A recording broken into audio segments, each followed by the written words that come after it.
They have a lot of options right now. There's nobody who can really go against that Huskar safely, though, right? Ooh, okay. Koipa's Invoker.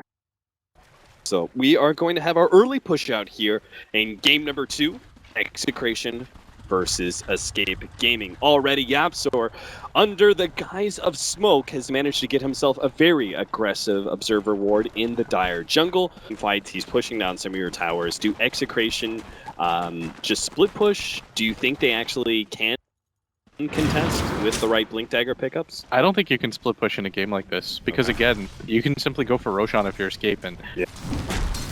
RR, meanwhile, is our offlaner actually picked up the Iron Talon and tried to go straight jungle, but Escape Gaming are counting that as well. Abed, 7 to stay in this lane. It's only going to get worse and worse. They did move Kimo down to the bottom lane. He was able to pick up an early level 2, and maybe he'll have an impact, but it's at top where we see the Maledict go to work on Kezu. YapzOr is trying to go for Tims at the same time before helping him out, but they're not going to have enough. YapzOr even turning and fighting Nando, knowing that he's just got those amazing level 1 stats that makes Ogremaggi such a great support right now. He is getting harassed quite badly. And don't stick around here. Gets off the Sandstorm. They actually drop the counter. We're going to still be able to get the stun, and this is looking to be our first blood. The Burning Spears takes him out. YapzOr is actually the one to pick a kill off the Ignite. We talked about how important his game was going to be for the initiation. Because if you're Timbersaw, if you think about it, he has to commit that chains to deal damage, because half your spells you have to get in close for. He was hit by the stun, and now he's got a Burrow Strike uphill. Looks like he should still be okay. But unfortunately, he is pushed out of the mid lane once again. Arrow was stuck around with 237 HP, because that's what a Huskar can do. Looking for the stun, top lane. Abed trying to get away with last bit of HP, will be able to. Now he's going to throw out 54 mana Ignite. 54 mana Ignite. They might even kill Nando. 10.5 seconds. Yeah, they're going to go for it here. They're already slowing him down with the board. The Ignite is going to do even more work. They even have a stun ready to go. Nando, he's not going to survive through this one. RR is going to try and come in for the stun, but it's not in time. Can't even get the Burrow Strike off. Fully rotated in. Now, they did fully abandon the mid lane, it seems like. Kimo, he's going to show himself every once in a while as a support. And looks like he will be the victim.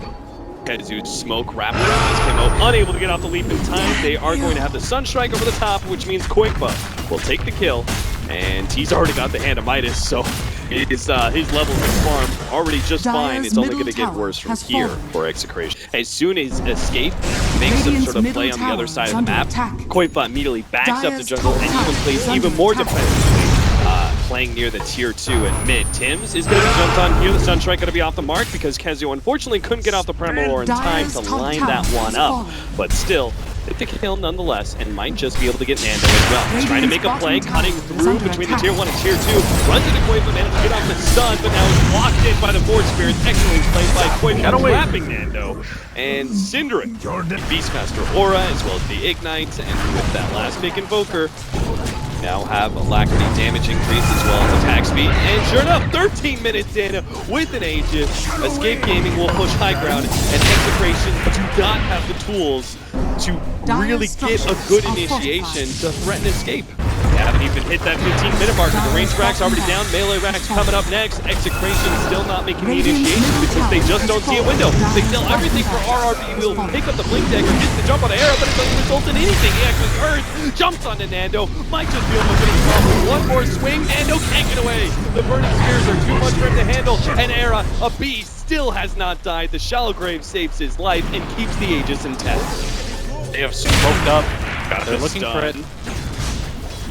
Here he goes. The Chalice at the center, straight on through. The Burning Strike only landing onto Era. They pop the God Strike. Wasn't able to finish Arrow off, but he already had the Chalice right down, and Execration forced to retreat. Find themselves some time. Tims going to work with that Death Ward, and they will be able to take him out. Aegis down, and Era rather deep inside the base. RR thinking about slowing him down with a Burrow Strike. No, actually doesn't go for it, just hoping that Escape will themselves run away, making this job a whole lot easier for Execration.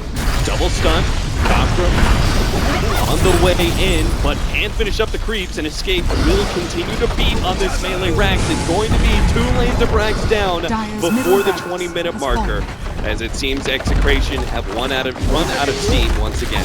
Yeah, even with the Aegis down, without any of the ultimates available, there's no way that they can take this fight.